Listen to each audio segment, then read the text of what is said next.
we have unwrapped our new toy. It is a bracket. It is here. 64 teams. Kyle Schass David Kahn with you for the next hour or so. Dugouts, Dumbbells, and Dingers. Thank you for watching with us live on YouTube, wherever you may podcast, CSN, College Sports Now. Appreciate all the support all year long. We are back from Hoover. And the one thing I hate about this bracket, Con, is we unveil, react, top 16 seeds. We'll go through all of them. Vanderbilt, the number one overall seed for the first time since 2007, second time overall in school history, paired with the Hattiesburg Regional. Southern Miss comes in, picks up that last overall seed. And really, I don't have a lot of gripes. We'll go through last four in, first four out type of thing, and some of our stories from Hoover. But the conference tournament week, I feel like, is overshadowed, much like in college football, conference championship Saturday, and even the conference tournaments during basketball season. It's the same thing because we're constantly looking ahead now as we look to crown a national champion. And sure, we get to litigate conference tournament week, but I don't think we get to give it its love and appreciation and really, dive deep on the stories from this past week all across the country the way we would like to, just because we're looking ahead to Friday. Yeah, we're looking ahead to the NCAA tournament. I mean, that's what it's all about, right? Conference tournament week for some is meaningless. Like we saw this week in Hoover. There were a lot of teams that were already locked up as top 8 national seeds. They went one and done. Didn't matter. Still top 8. Versus these mid-major conferences where the conference tournament is everything. If you don't win the conference tournament, you're not in. A la Southeastern Louisiana. A la UT Rio Grande Valley. 2 teams in the Southland that we thought both might get in, and both did not even get in. UTRGV not even among the last 4 out. Southeastern was the first team out, and their athletic director was the chair of the committee. So I do have some gripes, and I've run some numbers. But what it all boils down to for me is it does really matter what conference you're in. That's what this committee revealed to me with their selections in 2025. SEC record, 13 teams. You get 2 new teams in the conference, so 16 overall. But 13 of the 16, they were primed to break a new record as they did, a couple of years ago when they put 11 into the field. Was that last year? 11 into the field. So Kentucky does get in over some of these other teams who went 0-1 this past week in Hoover. So, yeah, there might have been some preferential treatment. I'll let you kind of lay out your case for that, and I'll react, and I'll blatantly tell you your numbers are wrong, just so I can take devil's advocate approach. So we will get to that because I think the committee did a fine job. Really, the only thing I would poke holes at is Coastal Carolina being the 13 and not maybe the 9 or sliding in at 8. But when you look at Oregon State, who is the 8th national seed, 1 through 8, Vanderbilt, Texas. So Vanderbilt leaps Texas. That's kind of the biggest news because outside of, maybe Coastal being 13 and those first 4 teams that are left out of the field, Texas started 19-2 in the SEC regular season. They go one and done in Hoover, and they do get leapfrogged by Vanderbilt, who won all 3 of their games en route to their second SEC title in 3 years. Arkansas falls back to 3 then. North Carolina did not get into the top 4. They're 5. Auburn, because they played the toughest schedule in the SEC, they are number 4. North Carolina at 5, LSU 6, Georgia at 7, and Oregon State at 8. I'll draw the line right there for now, David Kahn, and allow you at this moment. I don't know. You bring up the selection chair, okay? His name, Jay Artigua, I think is how you pronounce it, the Southeastern guy. I actually, when he spoke yesterday on ESPN with Matt Schick and the others, I appreciated his transparency, and I actually bought what he was selling in terms of, looking at Kentucky versus some of these other teams and using almost the eye test and saying, hey, they're going to play a more difficult schedule because they're in the SEC. They swept Oklahoma. They took 2 out of 3 from Tennessee. Like, do we really think Troy and Kentucky, putting them side by side, are the same team? I appreciated that and that feeling of knowing that's what it felt like in the room, and that's what they were debating. And 2, also, Oregon State not being weighed down by Oregon and losing 4 games because, Oregon did make a run in the Big Ten tournament, and now you're not comparing necessarily Oregon State to Oregon. You're comparing Oregon to teams with similar RPI, right around in the range because Oregon was falling in that RPI. And when you consider they only played 21, I think, home games all season long, 19 Yeah. maybe. And they get series wins over Cal Poly, at home over UC Irvine. And yeah, they're sitting out last week. But when you really start to dissect these schedules, here's my thing, and I'll lob it back to you. You can create any sort of narrative that you want. You can skew the numbers however you want in whatever favor you'd like to tell whatever story. And that goes for anything in life, even stats, even for us, in broadcasting or in journalism or reporters. What story do you want to tell? We're trying to tell a story for all of our partner schools with Learfield. How do we do that with listenership? It goes for anything in life. But I think that this committee had there were less things to get angry about than maybe previous years, or maybe they relied more heavily on the RPI, maybe because of the presence that was on the selection committee from sitting athletic directors favored some of those teams that were on the bubble. You can say Southern Miss, with Jeremy McClain being on that committee, helped USM, but there was an easy tiebreaker there because they took 2 out of 3 at TCU earlier this year, who was a team that made a run in Arlington, won the Big 12 tournament, had gotten hot late, but they lost at home 2 out of 3 to Southern Miss, and that's very loud. So you had that head-to-head tiebreaker. So I don't have a lot of grief to provide to the committee. So I'm going to say this to start. I think that this committee did the best job of any of the committees since we have been podcasting together over the last 5 years. I want to start there. It's a very hard job. It's a thankless job. It is a job that you are going to get criticized and ridiculed for no matter what you do. So I want to give props to the committee because I think they got at least 62 of the 64 teams into the field correctly. I also believe that 64 is the proper number and that we should not expand the field. I think that is the proper number and we should not add more teams. It just gets even hairier and hairier when you do that. Let's leave it where it is. It's a system that works. It's an even number. It works out. Let's keep it that way. I will say the 2 biggest gripes I have with the committee are Coastal Carolina being the number 13 overall seed. I think they're very underseeded. And UConn not getting into the field. And honestly, I think they deserve to be in over Miami, over Kentucky, over USC, and Arizona State. I'd put them in over any of those 4. That's just me. I looked at the numbers, and I'll give you the numbers, and you can decide what you think. But that's just my own feeling. And here's the thing. The real why I said off the top is it really matters what conference you're in is some of these schools are like you have to play the games you're assigned in your schedule.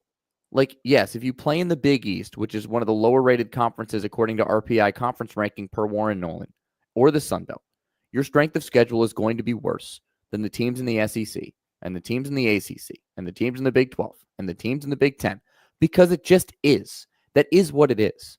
So what else do you have to do besides win your games? And what did UConn do? They went 24-4 since April 9th. They went 17-4 in the Big East. They split the Big East regular season championship with Creighton. They made it to the Big East championship game and lost to Creighton, who's in the field as the AQ.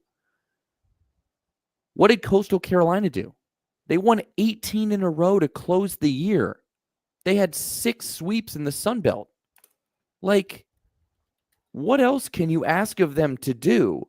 And then you go, oh, okay, you're in the Sun Belt, so you're the 13th overall seed. Like, I'm not saying that there's the Sun Belt was trash this year. 9th. It was. They finished 9th in conference RPI. That's what weighed them down. I know that. The strength of schedule for Coastal was 75. That was the huge metric that popped out because the RPI is 8.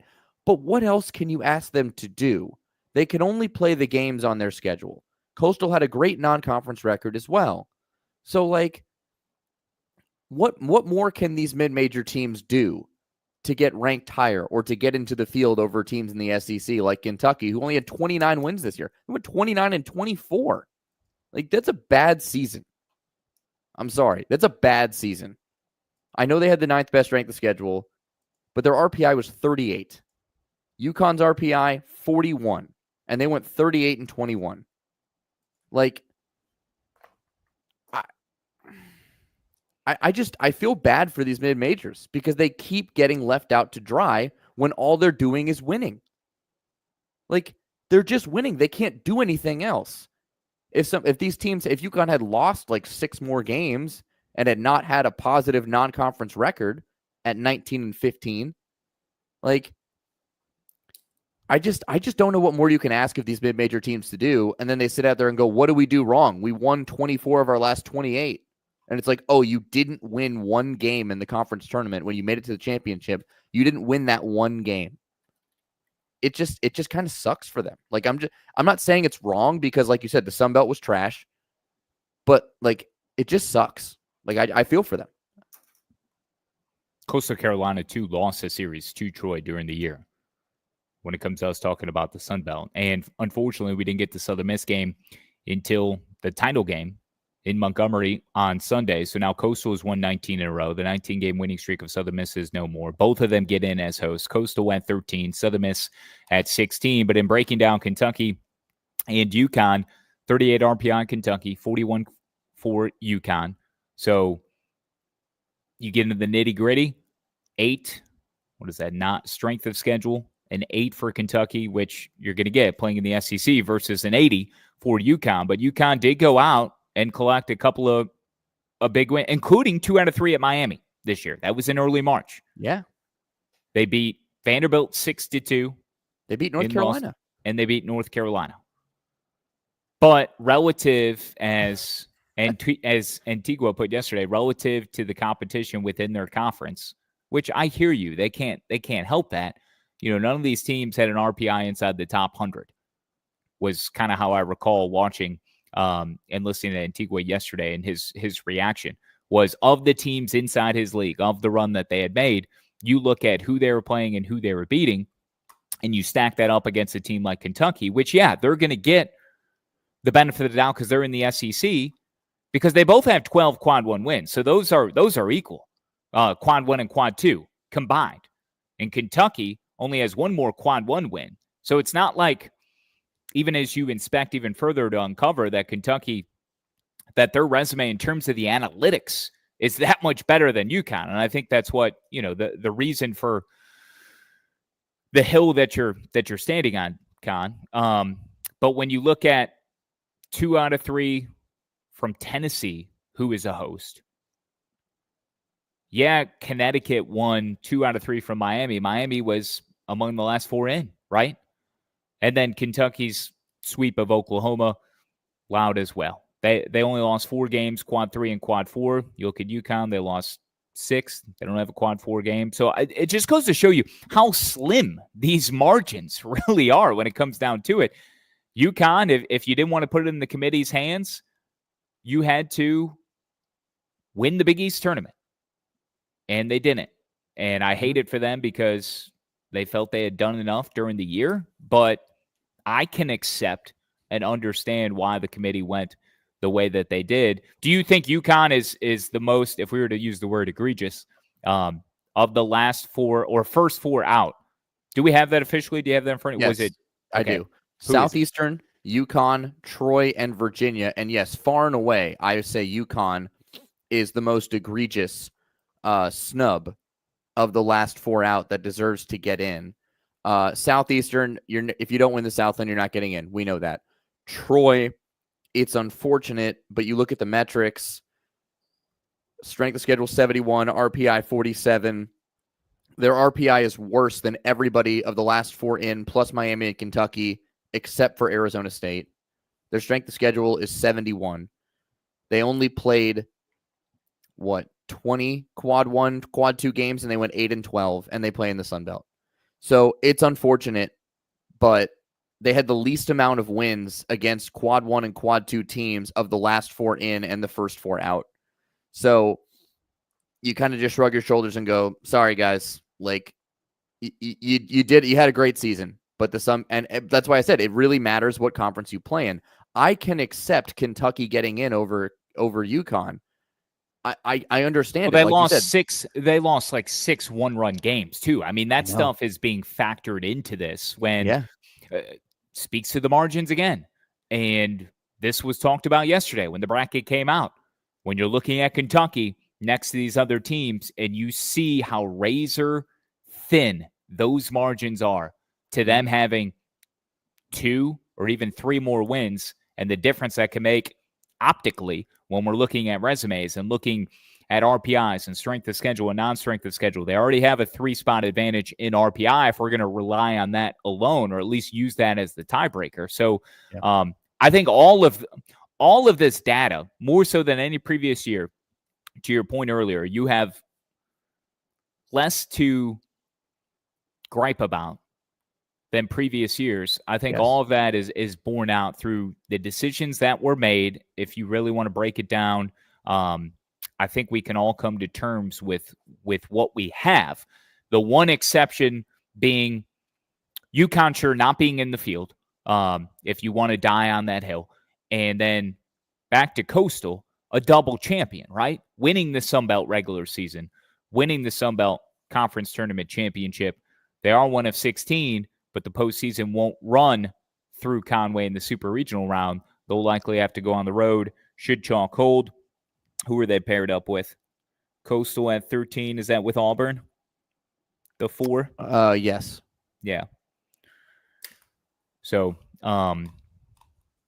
anything else on the bracket itself? Let me run through the 9 through 16. So 9 Florida State, 10 Ole Miss, 11 Clemson, 12 Oregon, 13 Coastal Carolina, 14 Tennessee, 15 UCLA, 16 Southern Miss. So you've got should chalk hold. Vandy, Southern Miss, Texas, UCLA, in terms of your supers, or the winners of each of these regionals, however you want to formulate it in your mind. Arkansas, Tennessee, super juicy. Auburn, Coastal, North Carolina, Oregon, LSU, Clemson, battle of Death Valleys, Georgia, Ole Miss, and then Oregon State, Florida State. So those are the pairings of the 16 regionals. It won't be all chalk that holds. It never is. So we will have some. So we will. No. That absolutely will not happen. We had 9 or 10? I think it was 9 or 10 advance last year of the hosts. It was 9 or 10. I can't remember how many. It was 9 or 10 that advanced to the super regional round last year. And actually, I discovered something on Twitter this morning called pair ratings. I sent it to you. I slid it into your DMs. It is a regional winner prediction matrix. According to pair ratings, it expects 9 host seeds to advance. It says Arkansas has the best odds to advance out of their regional in Fayetteville. It says these following 7 teams are candidates to lose: UCLA, Clemson, Ole Miss, Florida State, Oregon State, Coastal Carolina, and Southern Miss. And the 3 teams with the hardest draws: UCLA, Ole Miss, and Florida State. Now, this is one prediction matrix, but I found it and it was fascinating. And it also has College World Series predictions, all like winner for the year. I have not discovered this before, but I thought it was a really, really cool little matrix thing. It gives you each team in each regional's percentage to win, which also on Warren Nolan actually has a regional prediction matrix as well. So Warren Nolan continuing to add to its features. That is pretty cool. I didn't see that one. I know you had sent it to me. I will add on the Big 12, not getting a host, which the Big 12 and ACC regular season champion, Georgia Tech having to go to Oxford. Yep. It's the first time since 1999 that A, the Big 12 will not host a regional, and B, the ACC regular season champ will not host a regional. Now, the Big 12 West Virginia did still get a couple extra teams into the field here. Yeah. Like Arizona, 3 of the last 4 in were Big 12 teams. Yeah, they were. In Arizona State, in Kansas State, and who am I missing? Oklahoma State, and USC was the 4th team. Yeah. Yeah. So let's talk about that. So the Big 12 is the 3rd best RPI conference in the country, according to Warren Nolan. It's the SEC, the ACC, and the Big 12. So they get the nod there. And really, I think RPI is still being heavily used in decision-making, because if you take a look at the top 16, the only top 16 RPI team that is not a host is Alabama. They are number 13, and they are not a host. But, and I believe they are, where are they? Southern Miss? Yeah. Yeah, With they're Miami. the best. They're the best 2 seed. So there you go. They're the top 2 seed. They are in this number 16 regional with Southern Miss. So there you go. They're the 17th best team according to what the NCAA tournament says. So RPI definitely still being used. When you take a look at Georgia Tech, let's talk Yellow Jackets. Their RPI is worse than every single host. It's 20. The worst RPI of any host is Southern Miss. It's 19. Their strength of schedule is better than 4 hosting teams at 39. It's better than Coastal, Southern Miss, LSU, and Oregon State. I kind of throw Oregon State out the window because they had to piecemeal their schedule together. Southern Miss, it's because they're in the Sun Belt. Coastal, it's because they're in the Sun Belt. LSU was a bit surprising to me, but there you go. They only went 15-12, though, in those quality games, those quad 2, quad 1 games, and only 2 hosts for Georgia Tech, only 2 hosts had less than 40 wins this year. That was Auburn, who had the number 1 strength of schedule, and Florida State, whose RPI is 6 spots better than Georgia Tech, and whose strength of schedule was 14 spots better than Georgia Tech. Now, they didn't have 40 wins. They had 38 each, but they have other metrics that put them ahead of Georgia Tech, and they played better in quad 1, quad 2. Both of them did. So, again, we shouldn't forget either. It seems like Florida State Virginia was not getting in even with that Florida State series. It would have been too big of a climb, but let's not forget about the school shooting that canceled that series. Yep. So Virginia, who played the 16th out of 16th schedule in the ACC, and the RPI suffered for it, and the strength of schedule and all those things. It's not their fault. But even with that series, if they were to win 1 or 2 games, I don't think that puts Virginia in. However, what if Virginia won 2 or 3 and it impacted Florida State and where they are in the pecking order? Yeah. Maybe it wouldn't be too big because they would be at home. But, like, those are 3 games that Florida State didn't get. What was the ACC championship, North Carolina over Florida State? North Carolina over Florida State. North Carolina drummed them 14-4 was the final. Virginia's metrics are just too rough. RPI of 64, strength of schedule 111. They were never getting in. Yeah. And I'm surprised they were among the first 4 out. Honestly, like those metrics are awful. And they were the 4th team out, like ahead of like a Texas A&M or. I'm like, whoa, okay, wow. That's a little bit of conference bias right there, in my opinion. Florida State does not like playing in the ACC championship. No, they do not. Not even a little bit. Like I said, my 2 biggest gripes are Coastal's underseeded and UConn. I think deserve to get in over somebody. But I'm with you in the fact that I do think this committee did a good job and a better job than other committees in the past, and they did the best they could. And yeah, compare UConn and Kentucky or have them play each other in a 1-game playoff. Kentucky probably wins 9 times out of 10. So, yes. Well, I'll give you the Kentucky, but then you look at Miami. UConn beat them.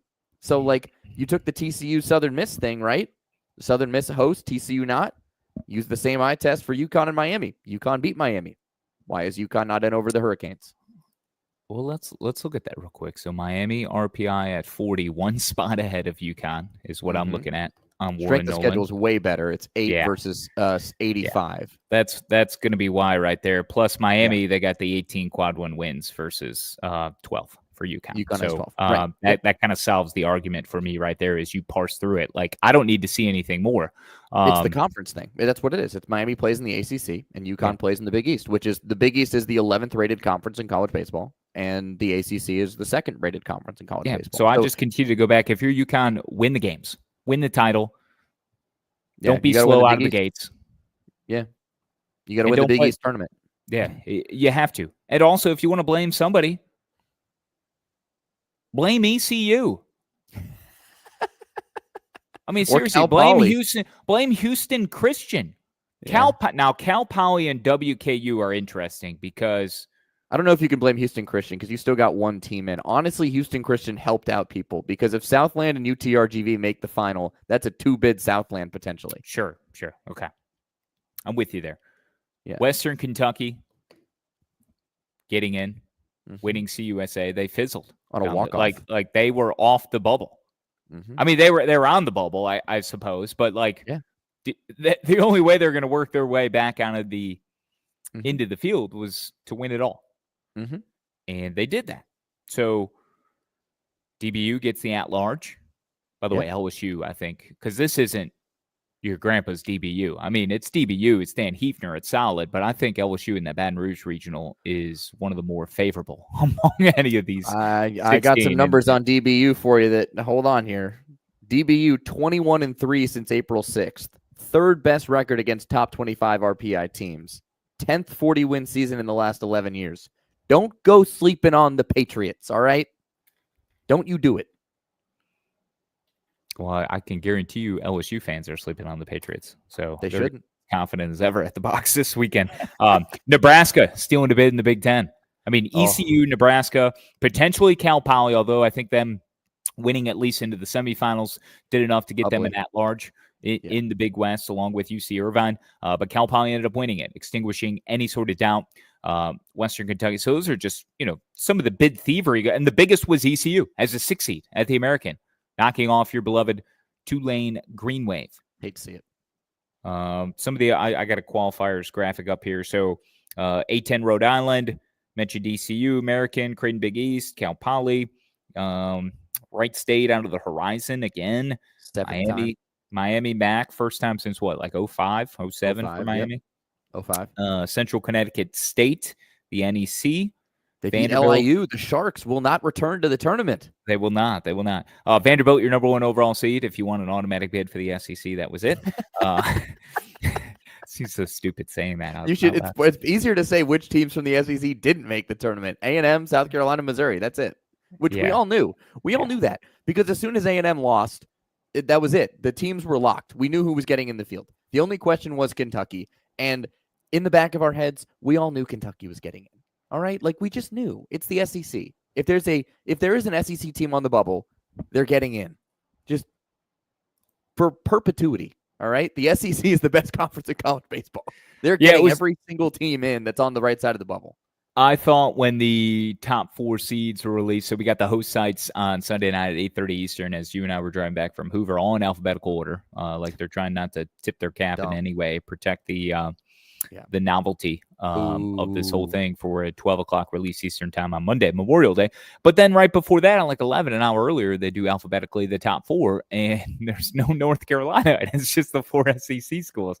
Yeah. It's like, this is the biggest middle finger. Like, why even do that? Because you're just creating more conversation and allowing more people to pile up and try to take a big old number 2 on the SEC who don't operate inside the league. Like you're just creating more problems for yourself. Like, why even do that? That wasn't even necessary. It was a gigantic middle finger to the ACC. Because then you're giving an hour of people to arm themselves and prepare for what is about to come and be delivered to them. And they're going to have their pitchforks ready. Yeah, because you sent that to me and I go, oh, cool. Auburn's the 4 seed. You just knew. You see those 4 and you go, cool. It's Vandy, Texas, Arkansas, Auburn. Like, why even put that out? There's no point in doing it. You're like, oh, we put it in alphabetical order so nobody knows. Yeah, everybody knew what the order was. We already knew it was Vandy, Texas, Arkansas, Auburn. Done. Locked. Matt Schick could have opened the broadcast and go, well, we know the top 4 seeds. Here's the order. Boom. Like, you could have just started that way. Now, granted, Matt Schick did rip through the top 16 very quickly, or top 8 very quickly. So props to him for not just, humming and hawing and saying, oh, we got all this stuff going on. KP, what do you think? Mike Rooney, what do you think? Blah, blah, blah. He was like, no, here's the top 8. Boom. Let's go. I was like, thank you, Matt Schick. Well done. I thought it was appreciate you. I thought it was a well done show. I would love Matt Schick's job. I would like Matt Schick's job. Much. I actually watched the bracket breakdown after the 1 hour selection show, and I thought that was a very well done show. Well, I was doing that while I started doing regional rundown prep. Okay. I got 9 holes in with Pudge yesterday and a light, gentle mist. And on the 8th hole, shot, I think, 7 over. Nothing worse than a bogey. Missed a first hole in one by 2 inches. on Winding Creek's par 3 fourth. It was just incredible. The caddy work by my good luck charm and daughter. Thank you very much. But I'm watching. I turned it on the second to last hole, and I had it going on my speaker. So we turned down the country music, had Matt Chick and KP and Rooney, injecting them into my ears on the golf course, and it was fabulous. And I heard North Carolina at number 5, one of 9 ACC teams to go, gets the ACC automatic bid. Stetson, you want to pause on how Stetson got into this field? Holy smokes. They tried. I mean, they tried in the ASUN. Florida Gulf Coast and Stetson. Were they tied at the time? No. So, okay. So here's what happened. So Stetson and Florida Gulf Coast were playing in the championship game, quote unquote, in the ASUN. Stetson had not lost yet. Florida Gulf Coast had.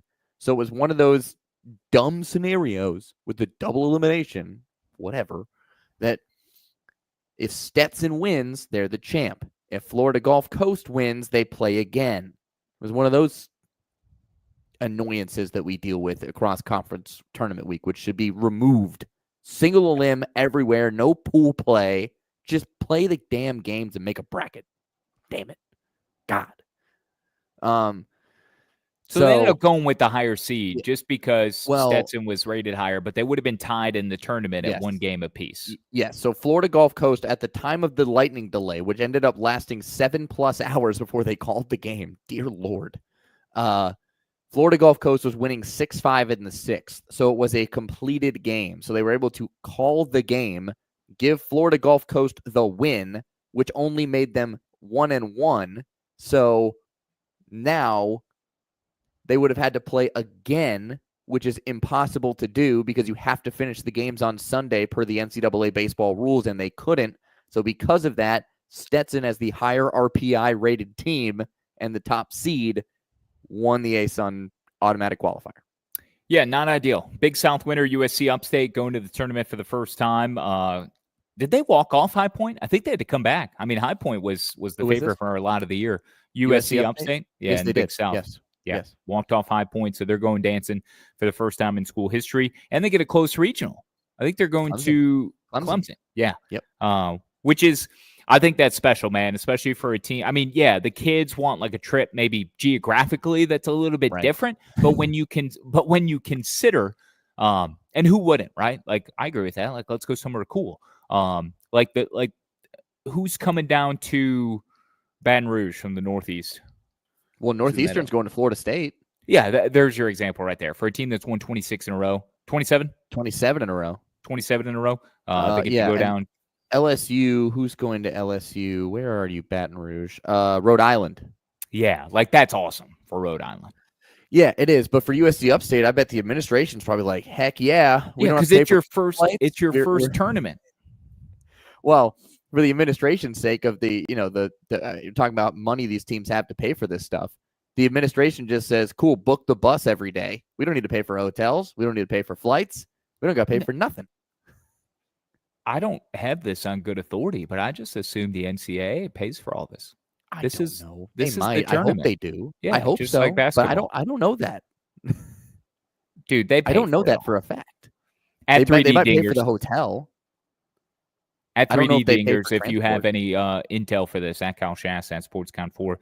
Let me continue to rattle through the automatic qualifiers. Western Kentucky, CUSA, Columbia out of the Ivy, Murray State out of the Valley, Missouri Valley. The OVC is Little Rock. Little Rock, I think you made a comment in the car when we were driving up, like, of course. Little Rock was like 4-18, I think, in the regular season. Yeah, but they're always in. Like they're always like haven't they won the OVC like a bunch of times? No, look this up. Little Rock has been trash. Okay? Oh, all right. Let's learn about Little Rock. Who was I thinking about then? Because I heard their name and was like, yeah, duh. Let's see. They went 8-16 in the league this year. Yeah, they didn't have a good season, but I just thought that it's SEMO that I was thinking of. Yeah. Okay. SEMO has been in 3 of the last 4 years. My apologies, SEMO. I got you confused with Little Rock. That's okay. I'm the one outing you. I'm the one bringing it into a public space. I should own my mistakes. I need to own my mistakes. I try to catch you messing up as much as I can, and I want to see how you react because you don't normally mess up often. Okay? So I messed up this time. I was thinking of SEMO, who was in last year. But you and did knock so down in the comfort Arkansas. of my own vehicle, where we could have kept that private. But I just wanted to, It's fine. bring You that can into expose public me. light. Yeah, I'm It's just all trying to good. expose you. Let me click on their Little Rock baseball heading to Baton Rouge I'm Regional. gonna. I keep receipts. Okay, I keep my own receipts. Little Rock is making its first NCAA regional appearance in 14 years. That's amazing. Good for them. Won 5 games in 4 days to take the Valley title. And they ain't scared, right? Those guys play Arkansas multiple times a year, right? Yeah.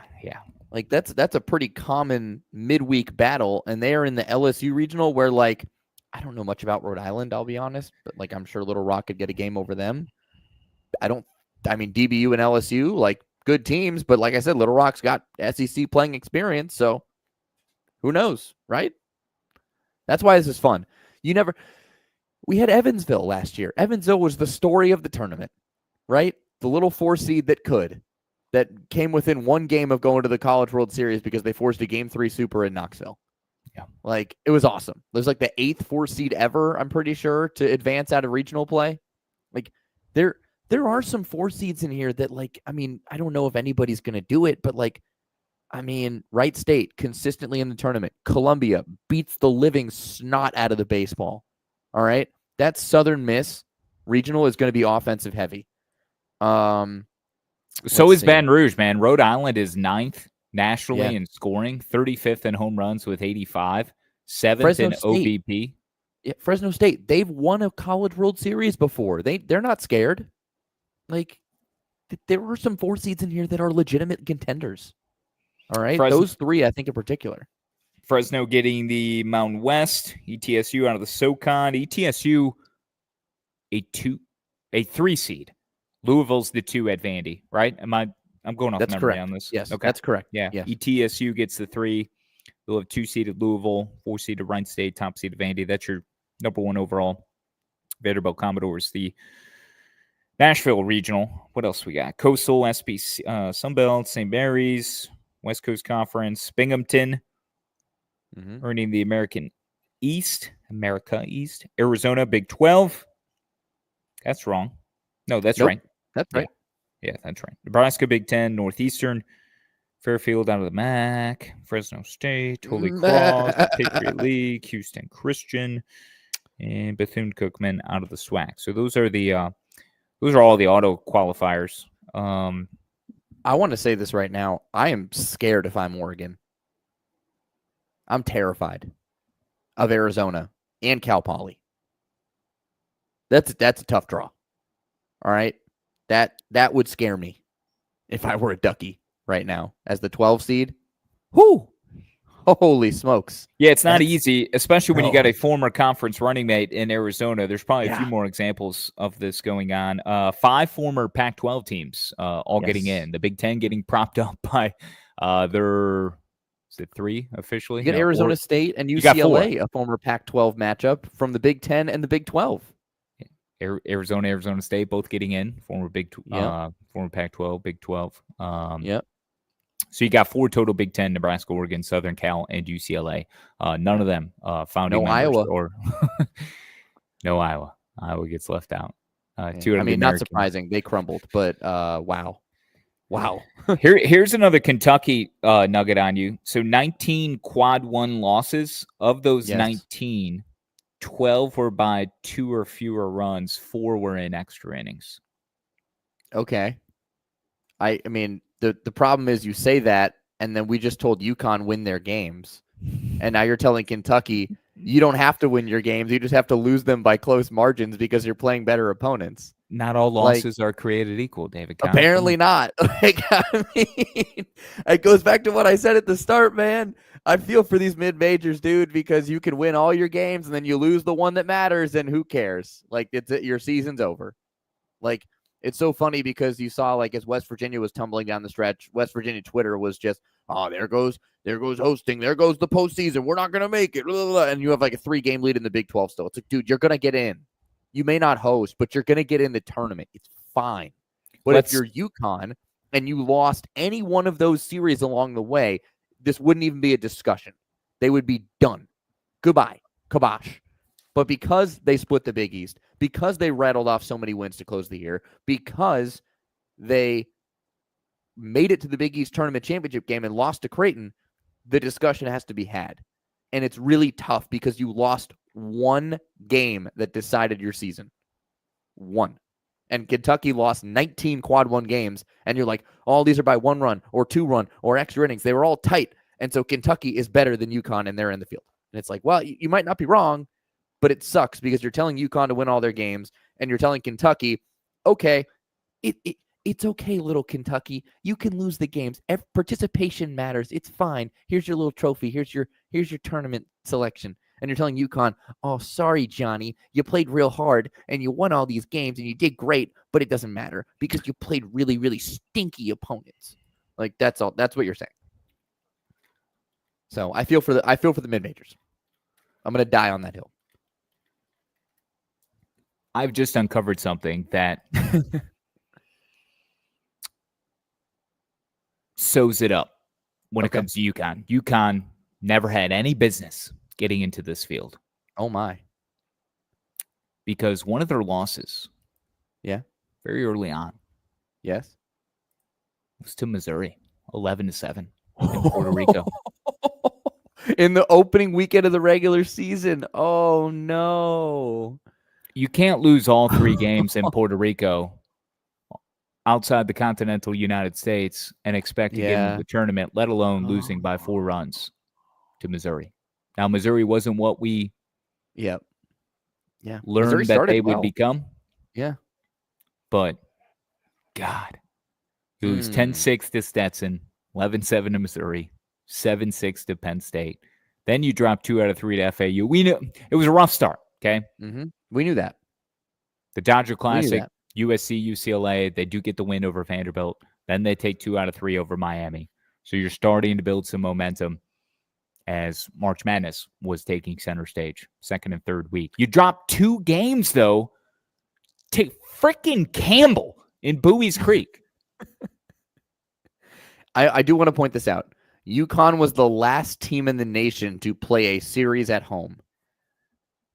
They didn't play a series at home, I believe, until April. So, that also does matter. Elliott Ballpark, Stores, Connecticut. Yes. March 25th. A 12-run loss to Boston College. They got their asses handed to them at home. Yikes. I mean, here's the thing. And this is why why we both said we're okay with the committee's decision. You can find reasons to put UConn in. You can find reasons to keep UConn out. You can find reasons to put Kentucky in. You can find reasons to keep Kentucky out. The top of the Big East, they dropped 2 out of 3 to Xavier and the 2 out of 3 to Creighton.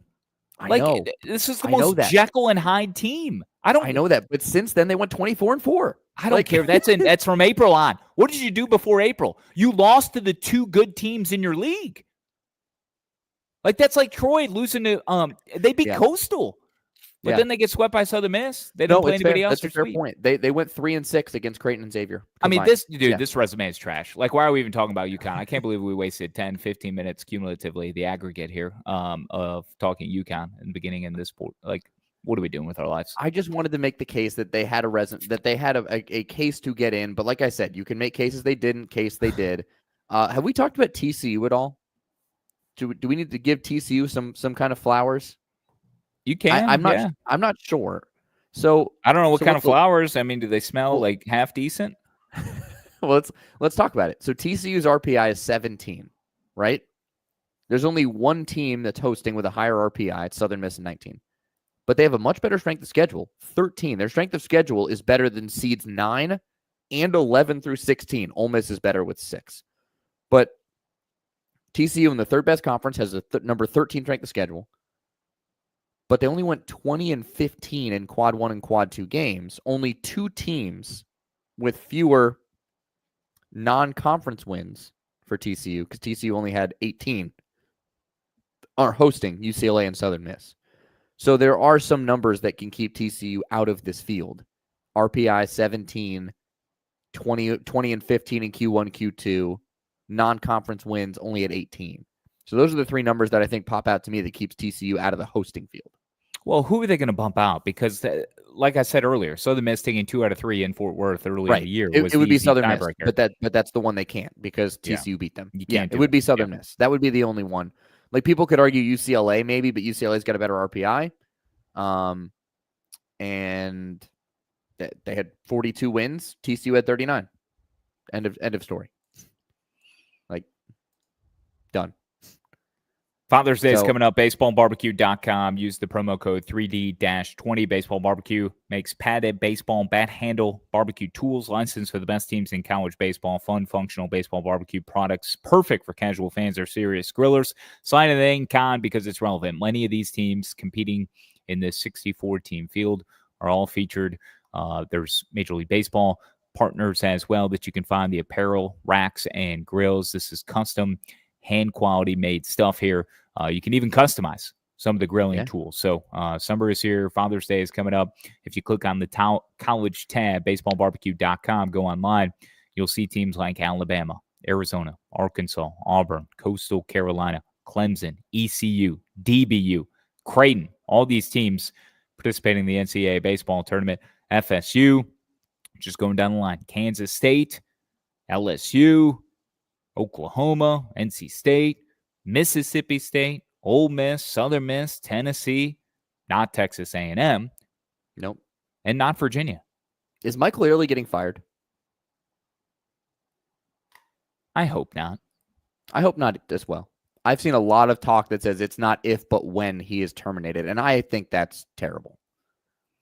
With all he had to deal with this year and the bevy of injuries that Texas A&M was dealt with. How about Jace Lavalette, too, this week? An absolute gladiator. I mean, breaks his hand, his left hand, the bottom of it getting hit by a pitch late in the game against, gosh, who was this? It wasn't LSU. Was it the win over? It's all a blur. This whole past week is just a blur. It was a win over somebody. Mississippi State? No, that was the first game. No, it was game 2. Florida? Auburn? Was it Auburn maybe they played? Might have been. It was Auburn. It was Auburn. Yeah. Might have been Auburn. So he gets surgery that night and then plays the next day. So you win Thursday. He comes back, plays Friday in the quarterfinal round. It's a pain tolerance thing. Can't injure it anymore. 4th metacarpal. They even had to pop a bone back into place too. I think initially it was reported. So a guy like that, I think, reveals so much certainly about the character and grit and just the love that Jace Lavalette has for his teammates in what was, well, let's be honest with ourselves, he won't suit up in an Aggies uniform again, and he wasn't going to allow his career to end that way as a bona fide, for sure, first-round draft pick. Likely still can be in that top 5, top 10 range. We'll see. There a lot of things can change certainly over the next month or so, but for him to lay it all out on the line, to go out there and DH in that final game, I think it says just as much about Jace as it does about Michael Early. And there's a reason why all these players wanted him to come after he left for Austin. They wanted him as their coach. They believed in him. Obviously, his approach resonated with them. And they thought that with him directing this ship, it was the only way that they would fully be able to reach their potential. And because of injuries, they were set up to fail from the very start. And it started with Gavin Grohovac at the end of February. And Shane Sadeo never pitched. It was a extremely probably one of the more interesting. I don't know if we'll have as fascinating and interesting of a season. You don't want to say never, but prisoner of the moment. They're the first team ever to be preseason number 1 and not make the NCAA tournament. And they tried their damnness this week to make a run. They certainly made it interesting. And if it weren't for the injuries and not having Caden Sorrell all week, who had suffered basically the same sort of injury a week prior at Georgia that Jace Lavalette had sustained this week, the deck was just stacked against him, man. And it's you gotta give give Early the offseason without the freaking turbulence that this program had experienced a year ago when they lose their coach overnight. Schloss goes to Texas, brings Early, brings Max Wiener, brings everyone with him. You think he's going to start dipping into the transfer portal. The only way to maintain that roster was for, I don't want to say administration succumbed to the players' wishes, but there was a heavy player-led influence. And I think administration recognized, like, hey, we got a chance to be great with or without Slosh. F him. He's gone. We're going to win this thing with the guy that the players want to keep our roster intact. And that's what A&M did. And I don't fault them for it. They just couldn't stay healthy. So give that guy a clean bill of health. The team, hopefully, a clean bill of health. And let Early go out there and cook next year. And if they don't make the tournament again, I hate the idea of fire. But I know Texas A&M would pull the plug on them at that point. Probably. Yeah. So they probably would. Whatever. I'm with you. You know what resonates with me, Kyle Schassberger? The brand new Bubblegum Blast Borgo Ball. All right. And I'm putting it on the screen right now for everybody to witness. God, because look at this. I want to put that Borgo. I've got to be careful with how I speak. I want to put that Bubblegum Blast Borgo Ball in my mouth. God, I don't want to take a bite out of it. Dude, look at this thing. All right, so it's their second limited edition. They had the Ocean Storm ball that sold out in 6.9 seconds. I mean, it was incredible. This Bubblegum Blast is coming soon. It is not available yet. Don't come for us when you go to the website, which is backyardbaseballbros.com. That's backyardbaseballbros.com. Clean look. You'll see the OG Borgo ball on the left. When you open, this is what you'll see. All you got to do is click right here. Bubblegum Blast. Bam. Right there. You see it. And it's pink. It's got blue laces, neon colored for all you neon color fans out there. All right. Borgo ball, Bubblegum Blast coming soon. Their second limited edition. I don't know how many they'll have. I think they had 100 of the Ocean Storm. They'll probably have 100 of this one. They're going to go fast. Get them online. Backyardbaseballbros.com. Shout out to Blake Bergonio and the Bergonio brothers, the Bergonio family, for just pumping out quality baseballs, foam baseballs, raised seams. They feel like a real baseball. We brought them in Hoover. We messed around with them a little bit.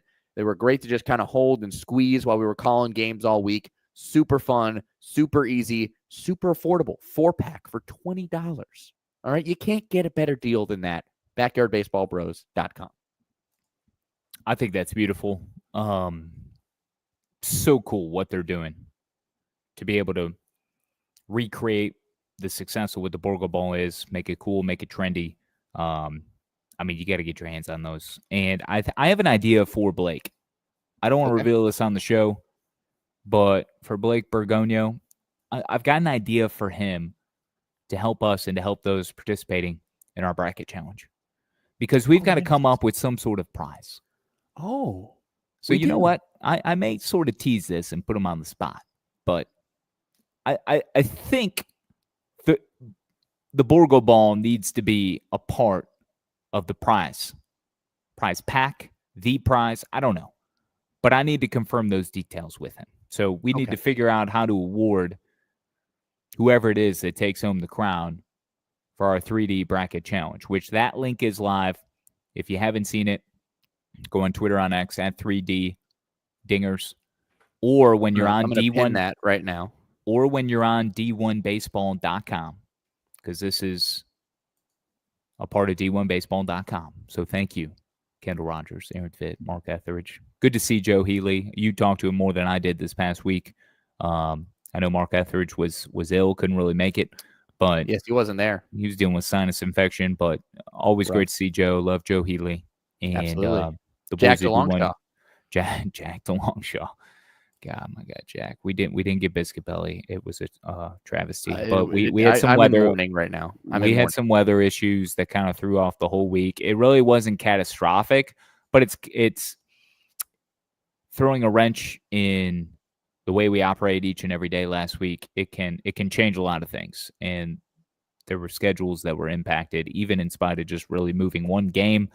Yep. But then we had the early starts on the weekend. So, that threw everything for a loop. But we wouldn't be able to do what we do without the help of D1Baseball.com. So we are going to piggyback off of them for this bracket challenge because nobody does it better than them. Yes. So if you do go to D1Baseball.com and you see the splash page, the bracket challenge, and Kahn is pinning it to the top of our 3D Dingers Twitter and X right now. It's done. It's there. You can click that. It'll take you right to our group. But you can also search on the bracket challenge page. It's 3D 3D-Dingers.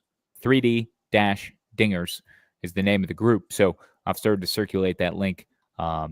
We've already had some of someone those tweet us internally. about it, actually. Yeah, it's NASCAR Big Dave. jump- Yeah, Yes. it's Big Dave. Is that It's my Big buddy. Dave? Yeah, it's my buddy Didn't here in Big Dave Lincoln. win last year? I think he might have. I think he Yeah. won. But he says, support my dude at Kyle Schass and at 3D Dingers. Have fun playing the D1 Bracket Challenge. He put the link. He said, don't forget to check out at 3D Dingers on YouTube. Hashtag Dingers for days. Hashtag Borgo Balls. Hashtag Baseball Barbecue. Thank you, Big Dave, for supporting our sponsors. We appreciate that. Yeah, he's awesome. He's good. I think it was him. I don't know what I gave him, or what we Cookies? gave him. I think you It was gave either- him Oh cookies. yeah, it was cookies. It was him or Yeah. Dustin. I want to say Big Dave won. Yeah. Anyways, I've Twitter is being weird today, but I've and it's been weird all weekend. But I pinned it. What are you doing, Elon? Jesus. I've pinned the tweet. It's good. We're there at 3D Dingers on Twitter on X. All right, you get the bracket challenge. Find it. Go in and submit your bracket. See if you can beat the two college baseball savants in myself and Kyle Schassberger, who have never won our own bracket challenge. No.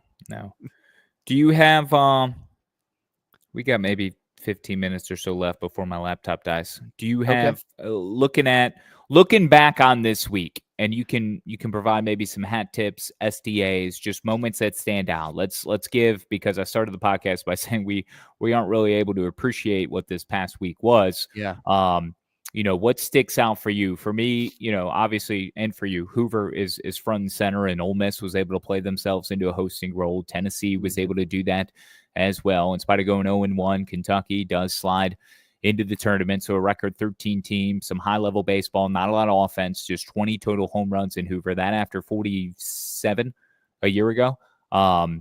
47 home runs a year ago, or 46, but it was a tournament record, and only 20 this past week in Hoover. It tells you everything you need to know. High-level defense, some timely pitching, some clutch, gutsy performances. Connor Spencer for Ole Miss had 3 saves in 3 games.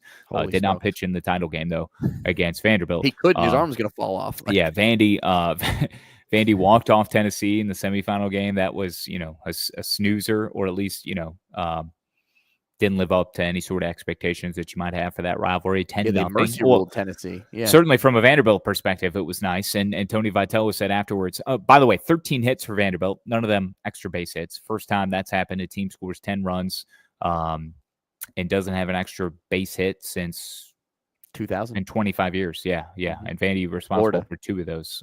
The other one was in 1980. So 1980, 2000, and 2025 in the SEC tournament.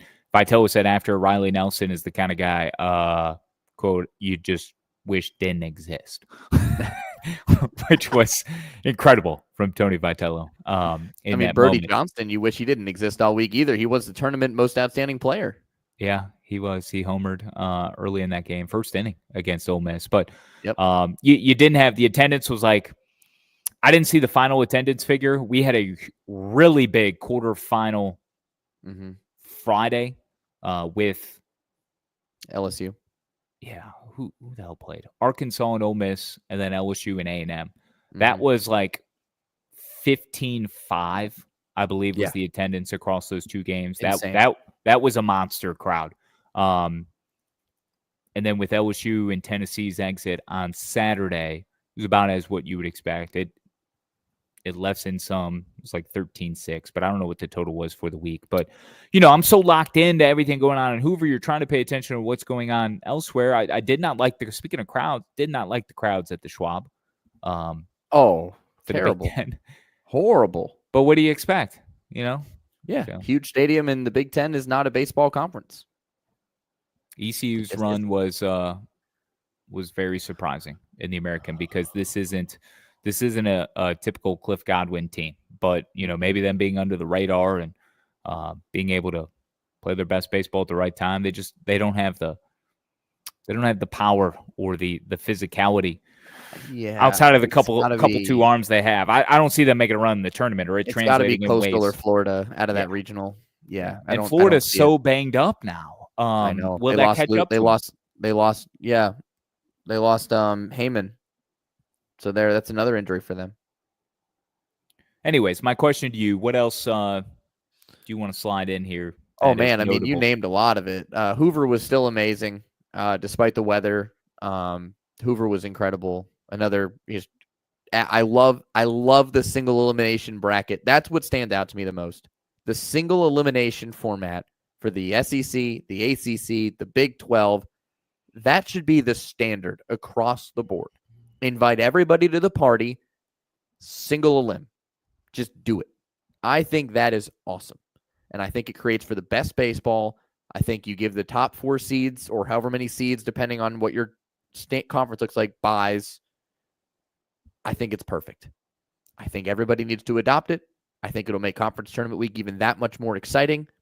Now, I get it, why these other conferences do pool play with double elimination, because they're trying to get more teams into the field by getting bid steals. And it worked out, right? It worked out for the Big Ten. It worked out for the American. Like, it's all possible, and I understand it.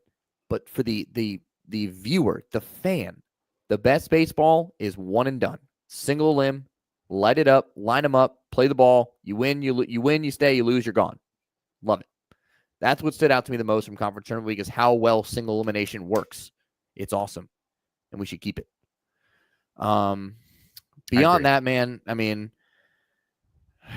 I was so deep into the SEC, I don't honestly really know.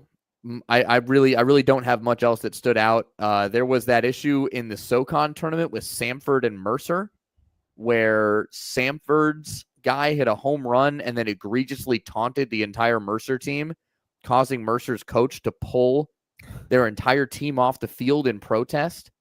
Yeah. And then afterwards, the umpire ejected the Samford player, the Mercer shortstop, and the Mercer coach. And then the Mercer shortstop's mom got ejected. And then the Mercer shortstop's third baseman got ejected later in the game for shoving a Samford player trying to dive back to the third base bag. So let's just say the emotions of Conference Tournament Week stood out to me as well. Some fireworks, man, with Mercer and Samford was that game. Mm-hmm.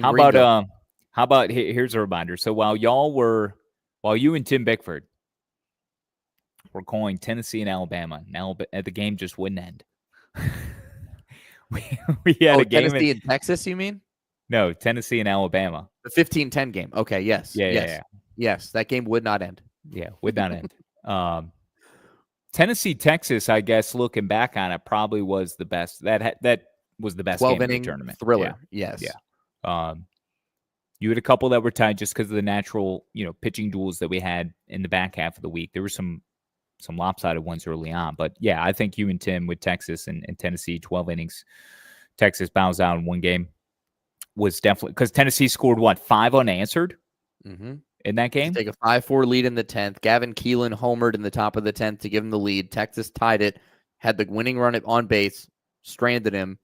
Nothing in the 11th. In the 12th, Gavin Keelan again, 2-run double, 7-5. Tennessee wins. Okay. While you were calling that, I think it was early. It wasn't, this was the day before, Tennessee, Alabama. In the ACC, as Aaron Fitt of D1 Baseball put, oh my God, quote in his tweet, "My fellow Americans, our long national nightmare is over. The Cal versus Wake game has concluded at great cost to our national pride. Yes. 9 innings, 23 walks, 7 hit by pitches, 415 pitches, just 224 strikes, 4 hours, 10 minutes. Cal holds on, 14-12. Just that's all horrible. Premier it's all terrible in the ACC as well. Dude, were you worried that Wake Forest got snubbed as you were watching that selection show? I forgot Wake Forest existed while I was watching the show. So when they popped up, I was like, "Oh yeah, they do play baseball." Just being honest with you, the last regional pairing they announced was Arkansas and Tennessee. And I'm like, well, Wake's not going to Arkansas. Are they going to send them to Lindsey Nelson? And apparently they are. But when they didn't go to Clemson, when they didn't go to Georgia, when they didn't go to North Carolina, they didn't go to Coastal Carolina. I was like, did Wake Forest get snubbed? Like, did losing one and done to Cal snub the Deeks? I was sitting there with my jaw on the floor, and I was like, if they don't put Wake Forest in the field, the entirety of Winston-Salem is going to drive to southeastern Louisiana with pitchforks lit with white hot fire. Thank God they put him in, because I was like, whoa, you can't not put Wake Forest in the field. But they did, and they're a 2 seed. It's fine, but I just didn't expect them to be in Tennessee. I thought they'd be at Coastal. Yeah, I'm lying. I'm not trying to be too hard on Wake. I'm just saying I was reminded that they're worthy enough of an NCAA bid. So I was like, oh yeah, Wake. So I wasn't locked in waiting to see where they went. It was just that was the one team I was locked in waiting to see where they went. Because everybody else, I was like, okay, we got it. Good. West Virginia going to Tennessee, or no, Clemson was a bit of a surprise. I thought they were going to go elsewhere, but so I was like, okay, they're in. I know they're in. Where are they going? Wake Forest, it was one of those, they might not be in. Yeah. No, I never had that concern, really. You got any dudes, hat tips, STAs you want to throw in? I mean, yeah, like I could throw them in real quick. So we'll go Jake Gorlick of Stetson. Guy didn't pitch all of last year, and he has like his ERA in the conference is like, it's stupid. It's like 0.39 in the A-Sun, and he pitched him all the way to the A-Sun championship. So Jake Gorlick of Stetson's my dude. A hat tip to Carolyn Pickens of the Lady Vols softball team. Through a 79.4 mile per hour pitch in supers this past weekend, the fastest recorded pitch in NCAA school history. That's my hat tip. Also, by the way, that leads us perfectly into, in addition to the NCAA baseball regional rundown that is this weekend, Friday, May 30th through June 2nd, 1 to 11 p.m., Friday through Sunday, Monday TBD. We will also have live coverage of all of the baseball regional sites on the Varsity Network app, and we'll have live look-ins to the Women's College World Series with Westwood One's live radio coverage. So a good way to slip that in there right at the end. My SDA is, I have to share my screen. It's with Rhode Island. When they won the A10. I want you to just watch the final out, because I think you of all people will appreciate the way that Rhode Island's pitcher celebrated the final out of the A10. So here you go. Just watch this right here. So ground ball, and before it even gets to the first baseman, he's pointing at his ring finger and doing the little discount double check. That's awesome. Isn't that amazing? Yeah, I don't know if I could do that without flicking somebody off. So the fact that he was able to get his ring finger up. Yeah. Okay, he just pointed at it. Yeah, he did this. I needed to full screen it, but he did that. So ground ball is hit, and before it's even in the first baseman's glove, he turns around, throws his glove off, and goes, bam! It was awesome. I was like, yes. That is pretty cool. So SDA for that. That's it. That's all I got. All right, Women's College World Series, as you mentioned, does start on Thursday. So, yeah, we will have some coverage of that on Friday and throughout the weekend as part of the regional rundown show, which is 1 to 11, Friday, Saturday, and Sunday is our plan. Okay, Monday TBD. The Women's College World Series, for those that don't know, just to give you those teams, I had it right in front of me. You've got Texas and Florida, who will meet first. Tennessee and Oklahoma. It's got to be on Thursday, right? Yeah, those are your Thursday matchups. Game 1 for each of those 4 programs. And then on Friday, Ole Miss and Texas Tech, Oregon, UCLA. And the big shocker when we were recording late on Sunday night, for those that might want an update or hadn't caught this, as you and I were ready to prepare for Hoover, Texas A&M, the number 1 overall seed, had gone down to Liberty. Oklahoma's going to win it again, dude. They're going to win it again. Which had never happened. It's going to be 5 straight. It's going to be 5 straight for the Sooners, all right? Just lock it in right now. 5 straight. Crazy. All right, man. That's all I got. I got to go, just take a Celsius to my face. I had a workout this morning that was unlike anything I'd experienced in the previous 8 or 9 days. Is your arm okay? No, it is not. It is not. Okay. But I had a full scoop of pre-workout, which I've been deprived of for the last 8 days. So, while I was struggling after dropping Pudge at school to keep the vehicle in between I stayed up. All right. It wasn't that bad, but I'm like, man, I'm gonna need a nap. I don't know if I can get this workout in this morning. Like, I'm gonna pull in the gym parking lot and just go to sleep, or I'm gonna go right to the office and get my hour and a half nap. Gabe is really good for these too. Gabe Genovese. Yes. And when you have kids, but I'm like, well, I can't because I got no other time in my day to be able to work out. Like, I've got this pre-workout though, and I haven't had it the last week while out of town in Hoover. So I've had plenty of other stimulants, Celsius, 5-hour coffee. But let me do like a scoop and a half of this. And man, I was like Incredible Hulk. I got through it. It was still a struggle, but I wasn't ready to like fall asleep, on a piece of equipment. So, but now I've got it all overcoming me where it's like, okay, I've been up since 6 a.m. Yep.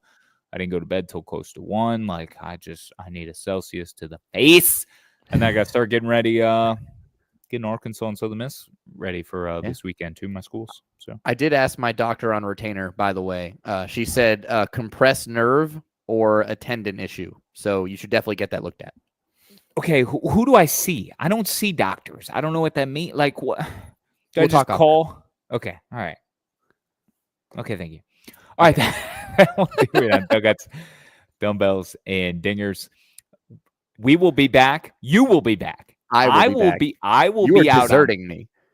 I will be out on Thursday. But look, here's the tease. Go ahead and give the tease, and then we'll end the show. We plan to visit with a participating player of the NCAA tournament.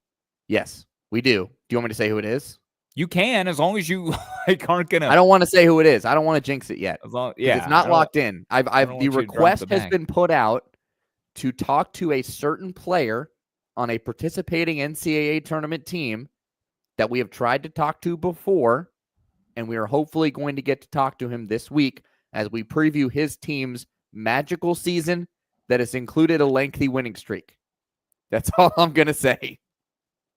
I love that. Okay. He's David Kahn. I'm Kyle Schassberger. Live, love, laugh. Gains.